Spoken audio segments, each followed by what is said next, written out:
The bookies declare Biden president. Let's have a look. Hello everyone, Florian.heise here, and welcome to another episode of HeiseSays. Grab your stein of coffee, because, well, the bookies have declared Biden president of the United States of America and winner of the 2020 election. You can see here I've grabbed a screenshot from Sportsbet. We're calling it Biden wins. We're paying out early on Joe Biden to be elected president of the United States of America. We'll still pay out on Trump if he wins on official results. Bets before 10 a.m. Australian Eastern Standard Time today. Terms and conditions apply. So they're calling it. Sportsbet have called the election and they're saying Biden has won. Now, let's jump over here right now. According to Decision Desk HQ, you've got Biden at 253 votes and Trump at 214 Electoral College votes. And we have the map here of the US. You can see with all the seats that Biden has, because they've given him Minnesota, they've given him Wisconsin, although look how close that is, 49.57% to 48.94%. This is just at a knife edge. And they don't have preferential voting here. And there's a lot of, well, the way they're counting it is different in different states. It really makes you appreciate the Australian Electoral Commission. I really have a lot of respect for them. So you've got things. So these seats are now, these states are now for Biden, these Electoral College votes. He's got Michigan. Now, if he gets on top of these two, if he also gets Arizona, where he's ahead 51 to 47%, although Trump's campaign thinks that the state hasn't gone blue yet, although from, migration out of California could flip the state. And Nevada, if he gets Nevada and Arizona, then Biden's at 270. Then he's won. Now, we're getting claims. You'll see this discussion about Sharpie Gate, where people were handed out Sharpies and the machine won't read them and all of these things. Now, the machines can read Sharpies, but the issue is if you're filling it out from home, it'll have enough time for the ink to dry and get there. The concern is that some of them may still be wet when they've been put through the machine. I mean, there's an advantage to having our hand-counted voting process. I know we have a lot less people here in Australia, but there is an advantage to it. Much simpler, and we've got observers from all the political parties are officially nominated and allowed to go there. Here in the US, you've got people rushing to get in there, and in certain areas, no more people can get in because of COVID restrictions, and you've got one political side overrepresented, and people are sitting around and maybe not watching. So there's a lot of concerning things. There's mail-in ballots found on the side of the road. There's, concerns that there's potential voter fraud or corruption going on there. But there's always going to be that, and there always will be claims of that. But regardless, it looks like, I think the arguments can quite certainly be made that the exodus of citizens from California have turned Arizona blue. That's what we can see there. This is a demographic shift, everyone. It's happening. There's certain parts of the UK where the Tories will never have a chance to win again. It'll be impossible for them to win due to a lot of the foreign migration that's come over there, who are just by default going to vote for the Labour Party. Hopefully they'll wake up and look at more conservative options, but we'll have to see. That usually takes a couple of generations' time. So it's going to be interesting. It looks like they're paying out for Biden. So if Nevada or Arizona flips and Trump gets a chance, then it will all come down to the Pennsylvania count as well, and there's going to be some issues with that because, sometimes votes can be accepted where the signature doesn't match the person registered to vote, where the postage stamp isn't clear, or there've been instances where they've transcribed votes where they were done wrong. The National Guard came in and refilled out the sheets. So it is just crazy. This is such a close election. It is really coming down to the wire. But it looks like Biden has it, everyone. It looks like Biden has it. Now, what's he going to do when he comes out there?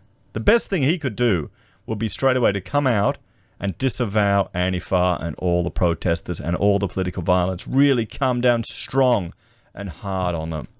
And that will win a lot of, I'd say, disenfranchised people that have gone over to the Republican side back over to him, and will help unify the damage that's been occurred to this nation. But we'll have to see. Maybe he just needs to last that 4 years so his VP doesn't take over, and then just Kanye West can come in. Well, let's see what Kanye West got. He got here in Arkansas. He got 0.34% of the vote, so he got 4,000 votes there. So not really enough to make a material difference. Here, 4,000 in Louisiana. Mississippi, he got 3,100. So not enough to make a dent in these states. Here he got 5,000, so 0.3. Not enough. Kanye West here in Tennessee, 0.3. And he doesn't look like he was on the ballot in some other ones. There we go. Kentucky, he got 6,000 votes. I'm trying to see, is he in any? Oh, here we go. In Colorado, he got 6,000 votes. Ooh, look at that. Not quite enough yet to make a difference. So he's not really drawing enough votes away. None of the candidates. So they've called it. Let's look at how the media is talking about this. Let's look at how the media is talking about this. Because this, what can happen is these states could flip, or we can get into a tie. It can be contested over Pennsylvania, and then it could go to the Supreme Court, and the Supreme Court could be deciding who wins the election. Now, do you think the militant leftists who, have resulted in many Democratic parts or left-leaning parts of the cities being boarded up, do you think they're going to take that line down? I think a lot of people were just eager and were, hoping for a Trump win so they could riot and smash up stuff and go on a free shopping spree. The rioters don't even know what to do now with this election result. So let's have a look at it here. So, U.S. election betting sports bet pays out on Joe Biden win early. A bookmaker has declared a Joe Biden victory, already paying out on bets for him to become the next U.S. president. Sportsbet tweeted the announcement just after 11 a.m. Australian time, even though the election is yet to be officially called by anyone. The betting agency has paid out $23 million on election bets, but says it is still taking bets on who will win the presidential race. The betting site had Biden at $1.10 and Trump at $6.50, but odds has been shifting dramatically over the past 48 hours. Yeah, it's been all over the place. It has been all over the place. We've got one viewer of the channel. He's put $8,000 down on Trump to win. So when we were getting the in-day voting coming in, it was more, it was in favor for Trump.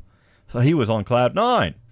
And then, so the poor guy, if he loses this, he's also lost $8,000 and he lost the state of origin because he's a Blues supporter. Go the Maroons. So just yesterday afternoon, there was a huge swing to Trump, whose odds plummeted to a narrow $1.22. But this morning, things widely swung back in favor of Biden as the race narrows in key battleground states.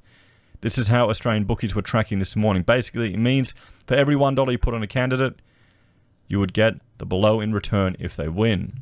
So now if you put $1 on for tab, you get $1.18 for Biden, $4.75 for Trump. For Ladbrokes, $1.10 for Biden, $6.30. $6.30 for Trump. Betfair, $1.10, $8.80. So Betfair, I don't think Trump's in with a chance. Sportsbet, $1.10, $6.50 for Trump. Ned's, $1.10 and $6.30. So in 2016, Trump was $2.35 before markets closed ahead of the election. Biden's highest price was $26 in February this year.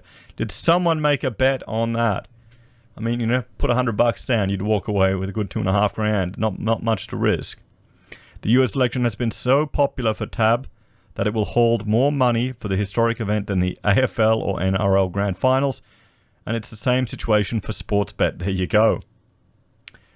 Over in the UK, a British businessman is so confident Trump will win that he's placed a record-breaking bet on the president staying in the White House. The mysterious former banker used private bookies registered in the Caribbean to place a bet of $5 million with odds of 37-20 on Trump's win, according to The Sun. If he's successful, the businessman could be taking home almost $15 million. A betting industry source told the publication the bet was believed to be the biggest ever made on politics. While most indicators predict a Biden win, if 2016 has taught us anything, It's that there's no such thing as a shoo-in. There has also been a huge rush in bets on the US election, providing some major clues about what to expect from one of the most crucial votes in recent history when it comes to the polls and the betting agencies. So what did the polls say? I mean, did we even trust the polls? On election eve in the US, there'd been a flurry of last-minute polling, with the Des Moines Register poll showing Trump beating Biden 48-41 in Iowa, a massive swing from its previous survey, which had raced a tie. A poll of New Mexico from the Albuquerque Journal, which showed Mr. Biden winning 54-42, was in line with the conventional wisdom that New Mexico was a little too Democrat-leaning these days to be considered a proper swing state. The latest batch of New York Times Siena polls covered 4 different states. Those polls showed Biden up 49-43 in Arizona, 52-41 in Wisconsin, 47-44 in Florida, and 49-43 in Pennsylvania. An epic MRA poll of Michigan had the Democrats leading 48-41. Another conducted by St. Pete showed him winning Florida by a razor-thin 49-48 margin. And finally, a pair of ABC News Washington Post surveys had Biden up 51-44 in Pennsylvania, but Trump winning Florida 50-40. So, Democratic hopeful Joe Biden has been the clear favorite across the major betting states in the lead up to the election. But as the vote continues into the night, odds switch back in favor of Donald Trump. Many believe betting odds offer a more accurate election prediction than polls. As people have invested their own hard-earned cash in the outcome. What do you think, everyone? What do you think? There were odds according to some of the major betting agencies as of November 4th, 6:30 p.m. So you can see how much they're shifted. Well, yeah, there you go. I mean, look at the shift.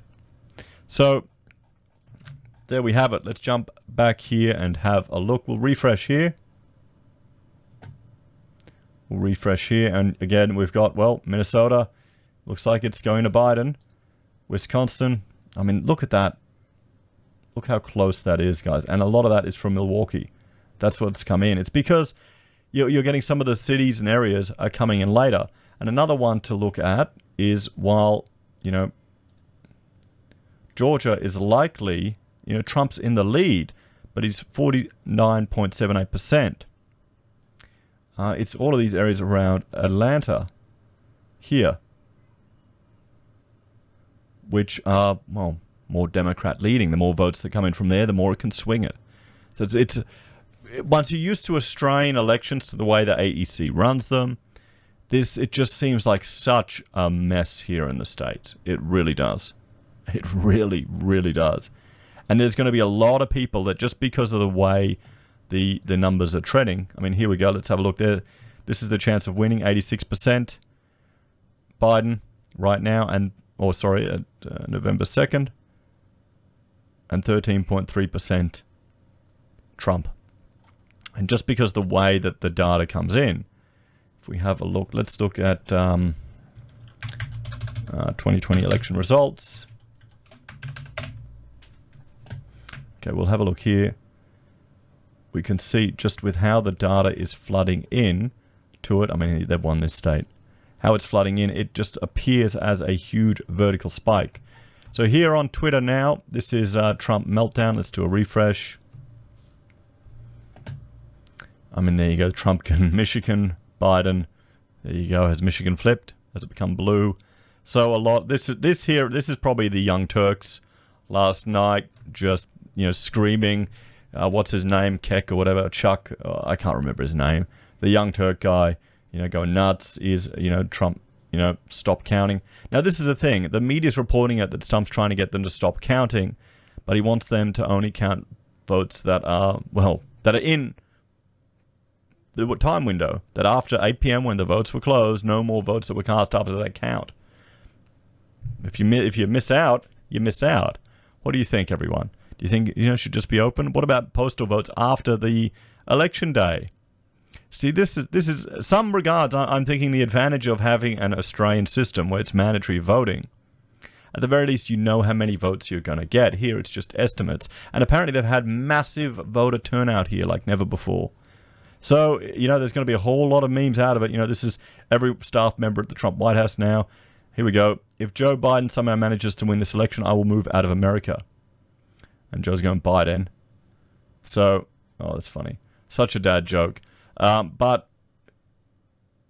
we'll have to see. You reckon Trump would move out? What do you think, everyone? Who do you think has it? Do you think Trump has the election? Or is it a Biden presidency? And what is that going to mean for the world? Let's jump and have a look at the markets. Let's see how the markets are responding right now. Because, well, we're getting Uncle Joe in. You know what it's going to mean. It'll be stimulus to the moon, but he will lock down the economy. So let's have a look at indexes. S&P. Everything's having a look. Well, there you go. There you go. It hasn't plunged down. Hasn't plunged down. Hasn't plunged down. And right now it's 8:32 p.m. in New York. So we'll have to see how the market responds tomorrow over there. We'll look at the commodity market. Gold is at $1,907 and silver is at $24. Forex, US is at 71 Australian cents, the only currency that's important at all in the world. And let's look at one more thing. We'll look at coin market cap and check out some of the cryptos. Bitcoin is at sitting 14,152. So it's broken the 14,000 mark. Is it going to head up to 20,000? So this is definitely a interesting election. I mean, this is the worst outcome, frankly. This is really the worst outcome that we've gotten here, because it's going right down to the wire. No one's conceding, and it may be the courts deciding it. And the way that the counting is just done with, big chunks of postal votes coming in, which are, often leading towards the Democrats, it's going to be fuel for people who are concerned and are claiming for conspiracy or claiming for fraud. And then you see the stuff coming up from Project Veritas of vote harvesting. This is just so messy. We'll have to see. What do you think? Do you agree with the betting agencies? Do you think there's going to be a Biden president in the White House? As always, let me know your thoughts and opinions in the comments down below. Please like, share, and subscribe to the channel. If you're a fan and want to support the content I create here, there are a few ways you can. You can join us on YouTube or Patreon. You can support us using our affiliate links you find down below. You can buy merch from HeiseSays, use Gold Pass from the Perth Mint, or support us via PayPal. Take care, everyone, and I'll talk to you all next time.